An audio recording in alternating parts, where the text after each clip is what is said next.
Bonjour à tous, alors dans cette vidéo nous allons parler de suite arithmétique. Alors vous connaissez déjà ce qu'est une suite.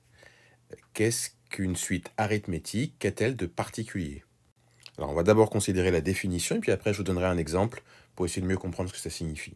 Donc on vous dit qu'une suite est arithmétique s'il existe un réel R tel que pour tout n appartenant à n, un plus 1 est égal à un plus R. Alors qu'est-ce que ça signifie? Ça signifie en fait qu'on peut passer d'un terme à l'autre en additionnant un nombre ou en soustrayant un nombre. Je vais vous donner un exemple. On va regarder la première suite de nombres en haut, là, en blanc. Vous notez que pour passer d'un nombre à l'autre, qu'est-ce qu'on a fait? On ajoute 3 à chaque fois. Et on peut dire que cette suite est arithmétique. Vous regardez la suite de nombres en dessous. Pour passer d'un terme à l'autre, il suffit d'enlever 2. On fait moins 2. Donc, eh bien, on peut dire que cette suite aussi est arithmétique. Alors, ce nombre-là qui permet de passer d'un terme à l'autre, on appelle ça la raison. Donc, pour la première série de nombres, la raison, c'est 3. Et pour la deuxième série de nombres, eh bien, en fait, la raison, c'est moins 2. Parce qu'on fait 25 moins 2 pour trouver 23, 23 moins 2 pour trouver 21. Donc, voilà, ce qu'il faut que vous reteniez, c'est donc que cette relation-là, un plus 1 est égal à un plus R, on passe d'un terme à l'autre en ajoutant le R, quel qu'il soit, positif ou négatif. Et cette relation, il faut savoir comment elle s'appelle, c'est ce qu'on appelle la relation de récurrence de un. Et il faut aussi savoir que R, on appelle ça la raison, ce terme ou ce nombre qui permet de passer d'un terme à l'autre. Alors, je vais vous donner un autre exemple. Donc, on a ici une suite, un plus 1 est égal à un plus 2. Et bien là, vous pouvez dire que la raison, c'est 2. On vous dit que le premier terme, c'est u0 égale moins 3. Alors, si on voulait calculer les premiers termes, alors u0, on le connaît déjà, c'est moins 3. Si vous voulez maintenant calculer u1, eh bien, il suffit de faire u0 plus 2, c'est-à-dire moins 3 plus 2, ce qui fait moins 1. Si vous voulez maintenant calculer u2, eh bien, il suffit de calculer u1 plus 2, ce qui donne donc u1, ça fait moins 1, donc moins 1 plus 2, ça donne 1. Donc voilà pour ce qu'on appelle la définition de suite arithmétique. Mais on va voir maintenant une autre propriété ou une propriété liée à la suite arithmétique. Et donc cette propriété donne ce que l'on appelle la formule explicite de la suite UN. Expression qu'il faut que vous reteniez, puisque des fois dans des exercices, on vous demande mais c'est quoi la formule explicite? Alors, on a une suite UN qui est arithmétique, son premier terme c'est U0, sa raison c'est R. Voilà ce qu'on vous dit, c'est que non seulement vous avez la formule qu'on a vue tout à l'heure, puisque c'est une suite arithmétique, mais il y a aussi la formule explicite. On peut écrire UN égale U0 fois, plus n fois R, donc n fois la raison. Alors pourquoi cette formule est intéressante pour nous? Bien c'est parce qu'avec cette formule, vous pouvez trouver toutes les valeurs de la suite, tous les termes de la suite. Par exemple, si vous voulez trouver U100, bien vous pouvez remplacer ici le n directement par 100. Et vous n'avez pas besoin de calculer U1, U2, U3, U4, U5, etc. jusqu'à U100. C'est pour ça que cette formule-là est importante. Et on va beaucoup l'utiliser, ça vous sera demandé dans les exercices. Mais vous avez aussi une autre formule qui peut être très utile et qu'on utilisera aussi dans certains exercices. C'est celle qui est en dessous.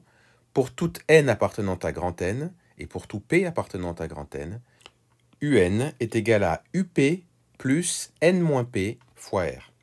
Alors, cette formule est particulièrement intéressante lorsque vous ne connaissez pas u0, quand on ne vous le donne pas. Si par exemple votre suite elle commence à u1, eh bien, vous allez peut-être utiliser cette formule-là plus tôt pour trouver un. Ou alors imaginez que vous connaissez U10. Comment vous faites par exemple pour trouver U22? Vous n'allez pas passer par U11, U12, U13, U14. C'est possible, mais ça va être un peu long. Là, il vous suffit simplement de prendre cette formule-là. Alors du coup, je vais vous donner deux exemples par rapport à ces deux formules. Vous avez la suite Vn qui est arithmétique. et qui est définie par V0 égale 3, et puis Vn plus 1 est égal à Vn moins 0,5. Alors, comment peut-on, du coup, donner la formule explicite de UN? Eh bien, on regarde comment c'est écrit ici. Il faut écrire Vn est égal à V0 plus n fois R, c'est-à-dire Vn, donc V0 plus nr, et en sachant que ici, le R, c'est la raison, et la raison, c'est moins 0,5. Donc, du coup, je vais pouvoir écrire que c'est V0 égale 3, on l'a dit juste avant, plus n fois moins 0,5, c'est-à-dire moins 0,5 n. Et ça, voilà, c'est la formule explicite de Vn. Considérons maintenant un deuxième exemple. Alors là, cette fois-ci, on a une suite arithmétique de raison 3 et U10 égale 2. Donc là, vous voyez, on est parfaitement dans la situation où on ne connaît pas U0, donc on ne peut pas vraiment utiliser la formule explicite. Il va falloir utiliser cette deuxième formule-là. Et donc ici, c'est UN que l'on cherche. Le UN, c'est U22.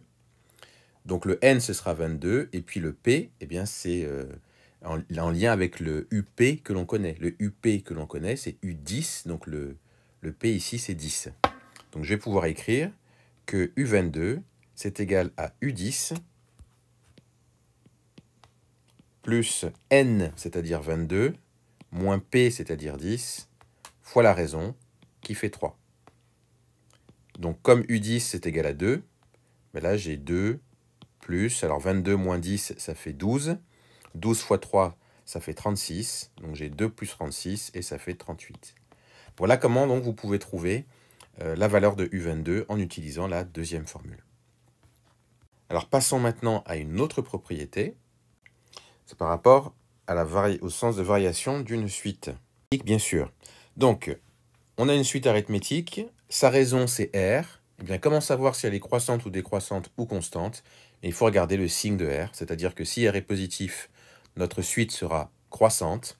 Si R est négatif, notre suite est décroissante. Et si notre R est égal à 0, notre suite sera constante. Donc du coup, quand vous reprenez les exemples de tout à l'heure, vous aviez UN plus 1 qui était égal à UN plus 2. La raison, c'est 2. Donc elle est positive. Donc cette suite-là, elle est croissante. Par contre, pour Vn, vous notez que la raison, c'est moins 0,5 qui est négatif. Donc la suite est décroissante. On va donc maintenant terminer par la représentation graphique d'une d'une suite arithmétique. Et ça, c'est à connaître aussi. Donc, en fait, quand vous représentez graphiquement une suite arithmétique, eh bien, ça va être une droite. Et la droite, son équation, ce sera ça. Y est égal à R, c'est-à-dire la raison. Raison fois X, c'est-à-dire que R, en fait, c'est le coefficient directeur de la droite. Et donc, l'ordonnée à l'origine, c'est U0. Donc ici, j'ai représenté la suite de l'exemple d'un exemple précédent, c'est-à-dire que c'était la suite Vn qui était égale à, alors Vn plus 1, c'est égal à Vn moins 0,5. Donc en fait, si on veut utiliser la formule explicite qu'on avait trouvée, c'était Vn était égal à 3 moins 0,5 n. Bon ben ça, on peut considérer que c'est en quelque sorte l'équation d'une droite. Si on le remplace Vn par y et n par x, eh ben ça nous fait moins 0,5x plus 3. 3 étant V0, c'est-à-dire ce serait l'équivalent de l'ordonnée à l'origine. Donc ce serait ici.